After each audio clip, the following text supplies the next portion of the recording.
Tuhan bersamamu dan bersama rohmu. Inilah Injil suci menurut Lukas. Dimuliakanlah Tuhan. Sekali peristiwa, Yesus berbicara kepada orang banyak yang mengerumuni dia. Angkatan ini adalah angkatan yang jahat. Mereka menuntut suatu tanda, tetapi mereka tidak akan diberi tanda selain tanda Nabi Yunus. Sebab sebagaimana Yunus menjadi tanda bagi orang-orang Niniwe, demikian pula lah Anak Manusia akan menjadi tanda bagi angkatan ini. Pada waktu penghakiman, Ratu dari Selatan akan bangkit bersama orang dari angkatan ini dan akan menghukum mereka. Sebab Ratu ini datang dari ujung bumi untuk mendengarkan hikmat Salomo, dan sungguh yang ada di sini lebih daripada Salomo. Pada waktu penghakiman, orang-orang Niniwe akan bangkit bersama angkatan ini dan mereka akan menghukumnya. Sebab orang-orang Niniwe itu bertobat waktu mereka mendengarkan pemberitaan Yunus, dan sungguh yang ada di sini lebih daripada Yunus.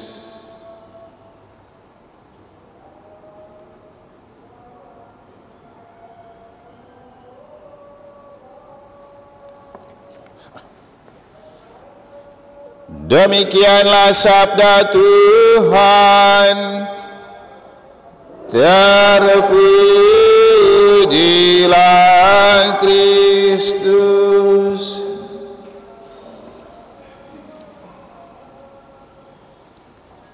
Para suster, Bapak Ibu, saudara-saudari, adik-adik dan anak-anak sekalian yang saya kasihi dalam Tuhan, orang yang remuk redam hatinya tidak dipandang hina oleh Allah.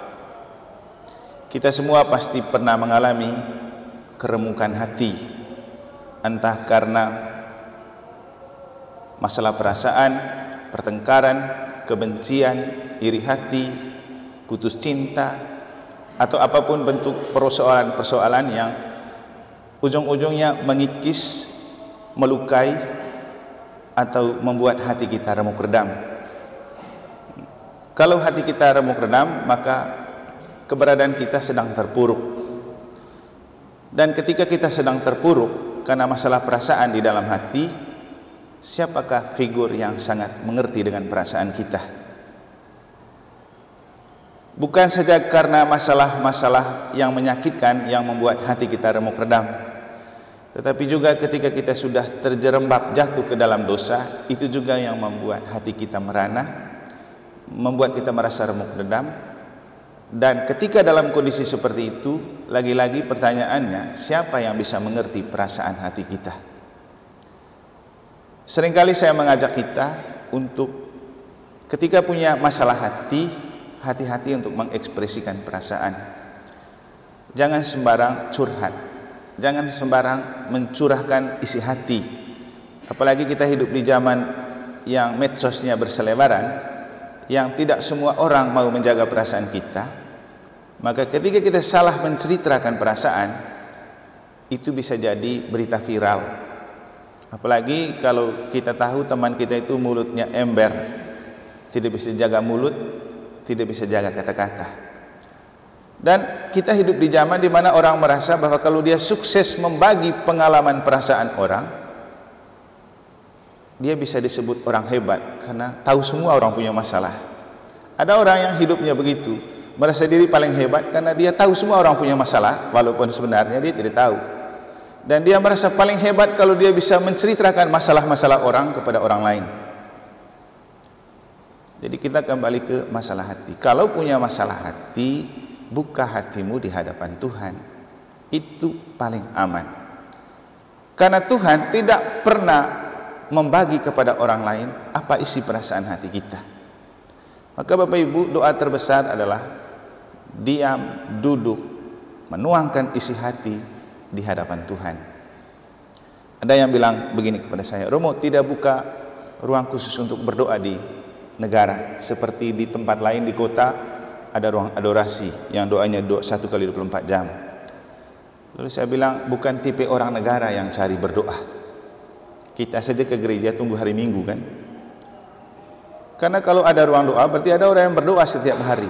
Mana ada orang negara suka berdoa? Terus saya bilang, bisa saja dibuat kalau banyak orang yang berdoa dan kalau gereja ini dipakai untuk banyak pemberkatan. Di kota besar perlu ruang doa karena gereja sering dipakai oleh banyak orang yang minta misa, entah pemberkatan atau misa apa saja. Kita di negara ini tunggu misa harian kalau ada, kalau datang. Tapi satu hari penuh kan gereja ini kosong, tidak ada yang berdoa. Datang saja berdoa kan. Jadi paling penting itu duduk diam di depan sakramen. Dan itulah saat terbaik kita mengungkapkan isi hati ketika hati kita remuk redam. Karena lagi-lagi Tuhan tidak pernah memandang hina orang yang remuk redam hatinya. Kenapa Tuhan tidak memandang hina orang yang remuk redam hatinya? Karena Tuhan itu kasih, penyayang. Dia panjang sabar. Dan kita beruntung punya Allah yang maha kasih, penyayang, yang mencintai orang berdosa. Saya rasa inilah keutamaan menjadi Katolik. Ketika kita punya Tuhan yang mengerti perasaan kita dan mengerti keberadaan kita sebagai orang berdosa. Kenapa? Ketika kita berdosa, Tuhan tidak pernah mempersoalkan dosa kita, walau kita manusia sering mempersoalkan dosa orang. Di kesempatan lain, kitab suci menulis bahwa Tuhan tidak menghendaki kematian orang berdosa, karena Tuhan ingin orang berdosa itu datang kembali kepadanya. Nah, siapakah yang menunjukkan kepada kita bahwa Tuhan kita itu penyayang dan pengasih? Itulah yang mau dikatakan oleh Yesus dalam Injil ketika ia kecewa dengan beberapa orang yang tidak mengakui Yesus itu sebagai simbol kehadiran Allah yang maha kasih dan penyayang. Bahkan dia mengambil contoh tentang mereka yang bangga dengan Salomo dengan kebijaksanaannya. Padahal Yesus ini lebih hebat dari Salomo. Makanya dia bilang, kamu di depan kamu ada orang yang lebih hebat dari Salomo. Mereka juga bangga dengan Yunus yang menyerukan pertobatan untuk Niniwe. Tapi mereka lupa Yesus lebih hebat dari Yunus. Dan itu Yesus bilang, karena Yesus juga menyerukan pertobatan. Bertobatlah dan percayalah kepada Injil. Ini kan seruan Yesus yang mengawali kita memulai masa Prapaskah saat kita terima abu di Rabu Abu. Bertobatlah dan percayalah kepada Injil. Oleh karena mereka tidak mampu menemukan Yesus sebagai tanda pertobatan dan simbol kasih Allah untuk mereka, Yesus bilang apa? Ini angkatan jahat. Bapak Ibu, bisa jadi kepada kita juga Yesus bilangnya ini juga angkatan jahat. Ini paroki umatnya jahat-jahat semua. Apa kriteria kejahatan dalam pandangan Yesus dalam konteks yang Yesus sampaikan dalam Injil hari ini? Orang yang jahat adalah orang yang tidak menerima dan mengakui Yesus sebagai penebus.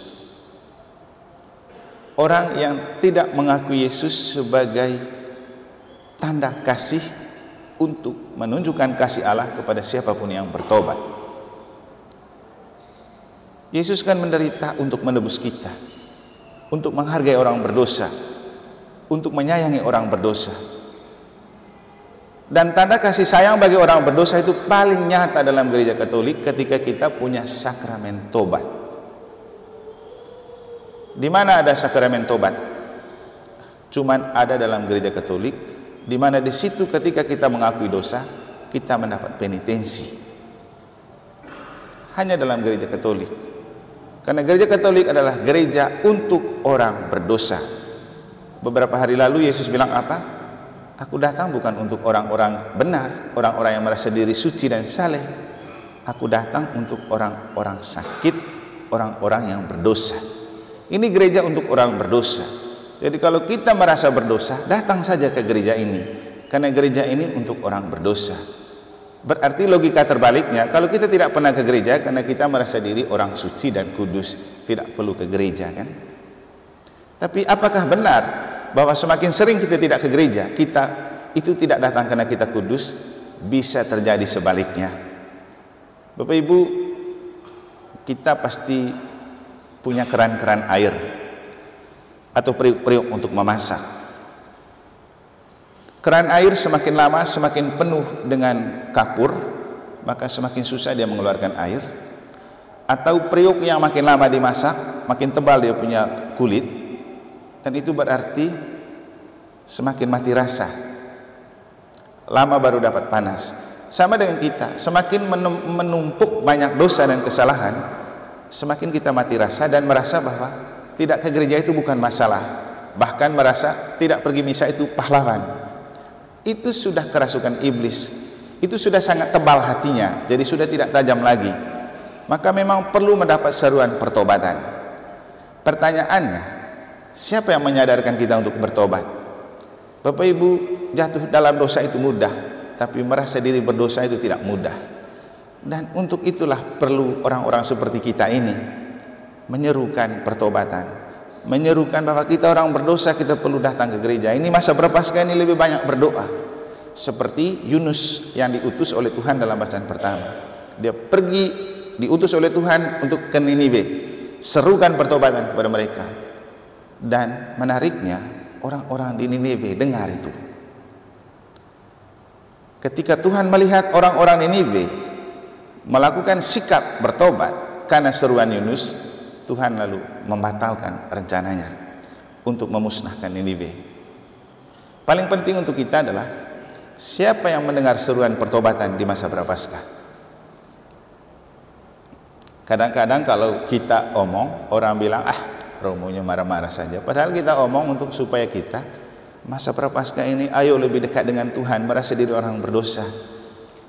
Datang jalan salib, jangan lagi terlambat jalan salib. Nanti kalau dia omong gitu bilang, Romo ini terlalu repot, terlalu sibuk lah. Siapa lagi yang mengingatkan Anda? Tolong ikut pendalaman APP. Dan saya rasa pengurus-pengurus lingkungan mengajak itu. Tapi kadang ada umat yang merasa, kau repot sekali dengan orang, pergi saja sana kalau kau mau pergi. Tapi itulah tugas kenabian kita, menyerukan pertobatan. Orang harga itu tidak hargai, tidak apa-apa. Kata Yesus dalam Injil kemarin, atau kata Nabi Yesaya, tidak ada satupun sabda Allah itu yang tidak berguna atau sia-sia. Semua akan berguna dan berbuah. Maka segala macam seruan kita untuk orang aktif memperbaiki hidup rohani, terlibat dalam hidup menggereja, adalah sabda-sabda Allah yang hidup. Karena itu penting untuk membuat pertobatan bagi orang. Mungkin kita sakit hati karena orang tidak peduli dan cuek. Jangan, terus bekerja. Baik atau tidak baik waktunya, terus bekerja. Karena segala macam bentuk pelayanan kita akan selalu diperhitungkan oleh Allah. Jangan patah semangat kalau orang tidak peduli. Bapak Ibu lihat saja saya. Biar orang tidak peduli, terus saja misa. Kalau ada di sini, misa terus, misa sore. Orang ada atau tidak ada, buat terus. Rahmatnya nanti akan Tuhan berikan kepada kita. Dan kita akan menemukan banyak rahmat yang tak terduga diberikan oleh Tuhan untuk kita. Jadi itulah buah dari pelayanan yang terus menerus. Akhirnya Bapak Ibu saudara-saudari, bertobat itu penting, dan menyerukan orang bertobat itu juga sangat penting. Dan itulah hal yang kita lakukan di masa Prapaskah. Selain kita meningkatkan ulah bakti kita dalam doa, puasa dan sedekah, jangan lupa ajak orang sebanyak-banyaknya ke gereja. Ajak orang ikut jalan salib, ajak orang ikut pendalaman APP, ajak orang ikut bakti. Itu adalah pekerjaan hebat di masa Prapaskah, membuat orang lebih dekat dengan Tuhan. Akhirnya tadi ketika di bagian pengantar saya mengatakan, tobat dan kapok itu beda. Kapok itu sebuah perasaan yang muncul karena kita takut terjebak lagi dalam kesalahan yang sama. Misalnya ada orang yang disuruh, coba kau pergi ke rumahnya dia, ajak mereka pergi pendalaman. Sampai di sana dia menemukan ditolak sama tuan rumah. Jangan, ngapain ajak kami? Kamu ikut saja. Nanti kali berikut kita tanya, coba pergi ajak mereka. Pasti dia bilang, kapok sudah saya. Kapok itu pilihan sikap yang diambil karena tidak mau terjebak dalam kesalahan yang sama. Tapi kalau tobat tidak sama dengan kapok, karena tobat itu membuat kita menyadari dosa dan kesalahan, coba untuk memperbaiki diri, tapi tetap mungkin kita akan jatuh ke dalam dosa yang sama lagi. Jadi berapa kali kita mengaku dosa ke dalam sakramen tobat kan? Dosanya sama saja, memang begitu. Setelah kita ngaku, kita buat lagi. Tobat itu bukan berarti bahwa kita benar-benar kapok gitu, bukan. Tobat itu untuk memurnikan hati supaya jangan sampai kita terlalu jauh dari Tuhan. Maka yang paling penting dari tobat bukan soal seberapa banyak dosa yang sudah kita buat, dan bukan soal bahwa saya nanti buat lagi, untuk apa mengaku, bukan. Tobat itu paling penting merasa bahwa kita berdosa dan kita butuh rahmat dan pengampunan Allah. Inilah yang terpenting dari sakramen tobat. Makanya Bapak Ibu, kalau ada pengakuan dosa, bukan masalah berapa banyak dosamu, dan bukan masalah kalau kamu sudah mengaku kamu buat lagi jadi percuma, bukan itu. Tapi kesadaran akan kerahiman Allah yang selalu menerima kita walau kita sering jatuh ke dalam dosa. Karena kita juga bukan malaikat, bukan orang sempurna, pasti akan selalu jatuh dalam dosa yang sama. Tapi setelah jatuh, bangun dan kembali kepada Allah, menyadari bahwa kita telah berdosa, kita mohon bantuan Allah, kita mohon belas kasihan Allah, dan kita ingin berjalan bersama Allah untuk memperbaiki diri. Semoga Tuhan memberkati kita.